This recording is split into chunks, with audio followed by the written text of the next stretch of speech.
फरेब मालिक और पति ने दिया धोखा। खुशी की नजरें भीड़ में उस शख्स को तलाश रही थीं, जो पिछले कई महीनों से उसके पीछे पड़ा था। जहां भी उसका प्रोग्राम होता, वो वहां पहुंच जाता और बड़ी खामोशी से उसका प्रोग्राम देखता। जब प्रोग्राम खत्म होने को होता, तो उसे फूलों का एक खूबसूरत गुलदस्ता भेजकर चुपचाप लौट जाता। शुरू शुरू में तो खुशी ने उसकी ओर ध्यान नहीं दिया, पर जब वो उसके हर प्रोग्राम में आने लगा, तो उसके मन में उस नौजवान के लिए एक जिज्ञासा जाग उठी कि आखिर वह कौन है, वो उसके हर प्रोग्राम में क्यों होता है, उसे उसके हर अगले प्रोग्राम की तारीख और जगह की जानकारी कैसे हो जाती है, वगैरह। नट जाति से ताल्लुक रखने वाली खुशी एक कुशल नाचने वाली थी। अपने मालिक के ऑर्केस्ट्रा ग्रुप के साथ वह आए दिन नए नए शहरों में अपना प्रोग्राम देने जाती रहती थी। लंबा कद, गोरा रंग और खूबसूरत चेहरे वाली खुशी जब स्टेज पर नाचती थी, तो लोग दिल थाम लेते थे। उसके बदन की लोच, कातिल अदाएं और होठों पर छाई रहने वाली खुशी ने हजारों लोगों को अपना दीवाना बना रखा था, पर उसकी दीवानगी में आहें भरने वालों में शायद ही कोई यह जानता था कि उसकी खुशी के पीछे उसके दिल में कितना दर्द छिपा हुआ है। खुशी महज 15 साल की थी, तब उसके माँ बाप ने उसे इसी ऑर्केस्ट्रा ग्रुप के मालिक के हाथों बेच दिया था। तब उसका नाच में माहिर होना ही उसका शाप बन गया था। वैसे भी दलित परिवारों में बेटियों का बिकना आम था। बहुत सी तो खुद ही भाग जाती थीं। खुशी से कहा गया था कि ग्रुप का मालिक उसके नाच से प्रभावित होकर उसे अपने ग्रुप में शामिल कर रहा है और इसके लिए उसने उसके माँ बाप को एक मोटी रकम दी है। तब उसे उसकी यह शर्त थोड़ी अटपटी जरूर लगी थी कि उसे उसके साथ ही रहना होगा। जब खुशी ने इस बात पर एतराज जताया था, तो ग्रुप के मालिक महेश ने उसे यह कहकर भरोसा दिलाया था कि वह जब चाहे अपने माँ बाप से मिलने जा सकती है। खुशी को ऑर्केस्ट्रा ग्रुप में शामिल हुए साल भर बीतने को आया था। इस बीच वह कई जगह अपने प्रोग्राम दे चुकी थी। उसे इज्जत के साथ पैसे भी मिलते थे। इसके बाद तो खुशी को बार बार बेचा गया। कभी उसकी भावनाओं का सौदा हुआ, तो कभी उसके जिस्म का। बीतते दिनों के साथ यह हकीकत उसके सामने आई कि महेश न सिर्फ अपने ग्रुप में शामिल लड़कियों की देह बेचता है, बल्कि उनके जिस्म का भी सौदा करता है। अगर कोई लड़की उसकी इस बात की खिलाफत करती है, तो उसे बुरी तरह सताया जाता है।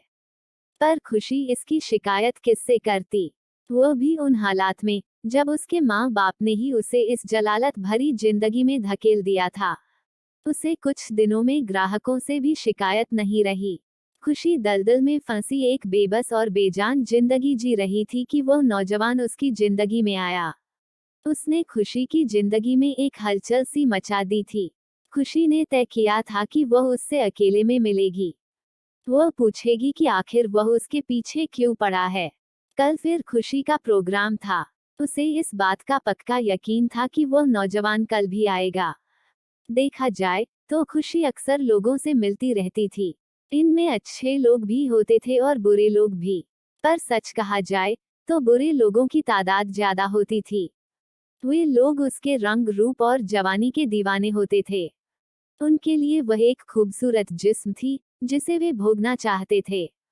खुशी ने एक आदमी भेजकर उसे बुला लिया था। वह उसके सामने चुपचाप बैठा था। खुशी कुछ देर तक उसके बोलने का इंतजार करती रही, फिर बोली, मैं देख रही हूँ कि पिछले तकरीबन 1 साल से तुम मेरे हर प्रोग्राम में रहते हो, मुझे गुलदस्ता भेंट करते हो और लौट जाते हो। मैं जान सकती हूँ कि क्यों? क्योंकि मुझे आप पसंद हैं। वो गंभीर आवाज में बोला, मैं आपको चाहने लगा हूँ। ऐसा ही होता है। कई बार लोग हमारी जैसी नाचने वाली किसी लड़की की किसी खास अदा पर फिदा होकर उसे चाहने लगते हैं। पर उनकी यह चाहत थोड़ी देर की होती है, जो बीतते समय के साथ खत्म हो जाती है। परंतु मेरी चाहत ऐसी नहीं है। सच तो यह है कि आपको अपनी जिंदगी में शामिल करना चाहता हूँ। यह मुमकिन नहीं है। क्यों? क्योंकि जिन लोगों के साथ मैं काम करती हूँ, वे यह हरगिज पसंद नहीं करेंगे कि मैं उनका साथ छोड़कर जाऊं। सवाल यह नहीं कि लोग क्या चाहते हैं। सवाल यह है कि आप क्या चाहती हैं। मतलब, बतलाऊंगा, पर इसके पहले आप यह बताइए कि क्या आप अपनी इस मौजूदा जिंदगी से खुश हैं? खुशी उसके इस सवाल का जवाब न दे सकी। वो कुछ देर तक चुपचाप उसे देखती रही, फिर बोली, अगर मैं कहूँ कि नहीं तो मैं कहूँगा कि आप इस जिंदगी को ठोकर मार दीजिए और मेरी चाहत को कबूल कर मेरी जिंदगी में शामिल हो जाइए। मैं फिर कहूंगी कि तुम्हारा यह प्रस्ताव भावुकता में दिया गया प्रस्ताव है, जिसे मैं स्वीकार नहीं कर सकती। ऐसा नहीं है, वो बोला, और मैं अमित इसे आपके सामने साबित करके रहूंगा। कहने के बाद वो उठ खड़ा हुआ और चला गया। इसके बाद भी अमित खुशी से मिलता रहा। वो जब भी उससे मिलता, अपना प्रस्ताव उसके सामने जरूर दोहराता। सच तो यह था कि खुशी भी उसके प्रस्ताव को स्वीकार कर अपनी इस जलालत भरी जिंदगी से आजाद होना चाहती थी, पर यह बात भी वह अच्छी तरह जानती थी कि महेश इतनी आसानी से उसे अपने चंगुल से आजाद नहीं होने देगा। वो उसके लिए सोने का अंडा देने वाली मुर्गी जो थी।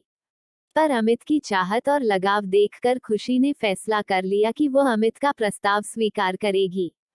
जब खुशी ने अपने इस फैसले की जानकारी अमित को दी, तो खुशी से उसकी आंखें चमक उठीं। खुशी पल भर तक खुशी से चमकते उसके चेहरे को देखती रही, फिर गंभीर आवाज में बोली, पर अमित, महेश इतनी आसानी से मुझे छोड़ने वाला नहीं। मैं उसे मुमांगी कीमत दूंगा और तुम्हें उससे खरीद लूंगा। ठीक है, बात करके देखो, शायद वह तुम्हारी बात मान जाए। अमित ने खुशी को साथ लेकर महेश से बात की और उसे बताया कि वह हर कीमत पर खुशी को हासिल करना चाहता है। हर कीमत पर, महेश कीमत शब्द पर जोर देता हुआ बोला। हाँ, अमित बोला, तुम कीमत बोलो। 10 लाख, महेश ने उसकी आंखों में झांकते हुए कहा। मंजूर है, अमित बिना एक पल गवाए बोला। अमित महेश को मुमांगी कीमत देकर खुशी को अपने आलीशान घर में ले आया। घर की सजावट देख खुशी हैरान होकर बोली, यह घर तुम्हारा है? हाँ, अमित उसके खूबसूरत चेहरे को प्यार से देखता हुआ बोला, और अब तुम्हारा भी। मेरा कैसे? वह ऐसे कि तुम मेरी पत्नी बनने वाली हो। सच? बिल्कुल सच, अमित उसे अपनी बाहों में भरता हुआ बोला, हम कल ही शादी कर लेंगे। अमित ने खुशी से शादी कर ली। खुशी को लगा था कि अमित को पाकर उसने दुनिया जहान की खुशियां पाली हों। वह दिलोजान से उस पर न्योछावर हो गई थी। अमित भी उसे दिल की गहराइयों से चाहता था। कुछ दिनों तक तो खुशी को अपनी यह दुनिया बेहद भली और खुशगवार लगी थी, परंतु फिर वह इससे उबने लगी थी। उसे ऐसा लगने लगा था, जैसे उसकी जिंदगी एक धर्रे में बंध गई हो। ऐसे में उसे अपनी स्टेज की दुनिया याद आने लगी थी। उसकी उस दुनिया में कितना रोमांच, कितना ग्लैमर था। एक दिन अचानक खुशी के ऑर्केस्ट्रा ग्रुप के मालिक महेश ने उसके सामने अपने ग्रुप की ओर से एक जगह प्रोग्राम देने का प्रस्ताव रखा और उसके बदले उसे एक मोटी रकम देने का वादा किया, तो वह इनकार न कर सकी। प्रोग्राम कब है? खुशी ने पूछा। कल, महेश बोला। कल? खुशी के चेहरे पर निराशा के भाव फैले, पर अमित तो यहाँ नहीं है। वे कारोबार के सिलसिले में 4 दिनों के लिए शहर से बाहर गए हुए हैं। मुझे इस प्रोग्राम के लिए उनसे इजाजत लेनी होगी। अरे, डांस का प्रोग्राम ही तो देना है, महेश बोला, किसी अमीरजादे का बिस्तर तो नहीं गरम करना।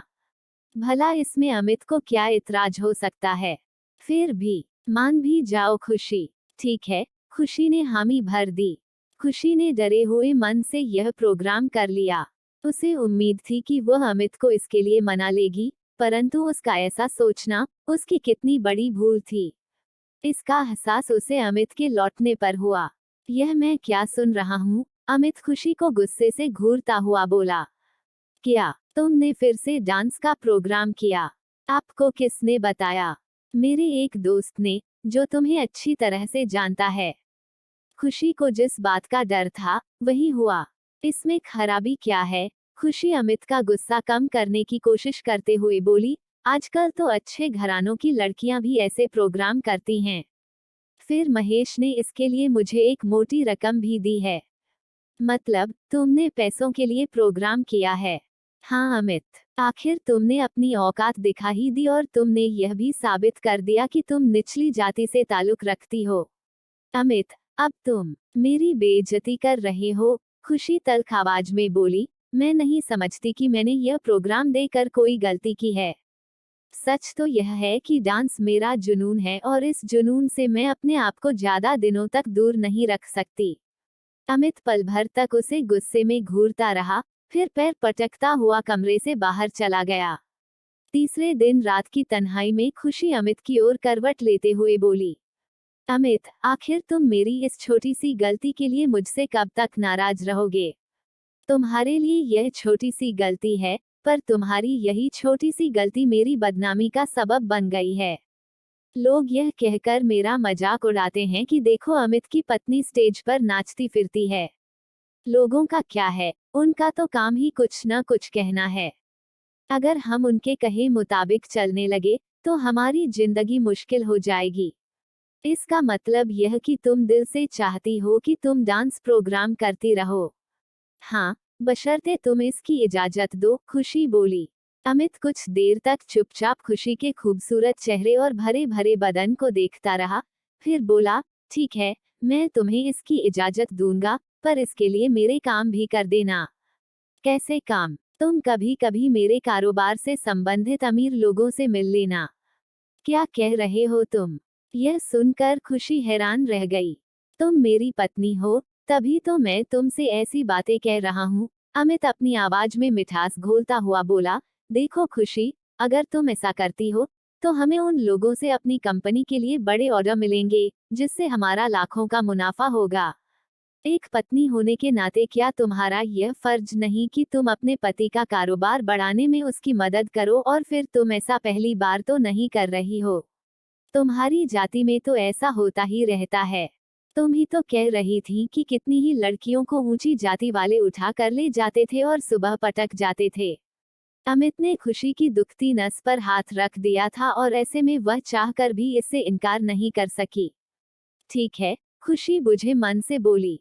अमित एक दबदबे वाले शख्स को अपने घर लाया और न चाहते हुए भी खुशी को उसकी बात माननी पड़ी।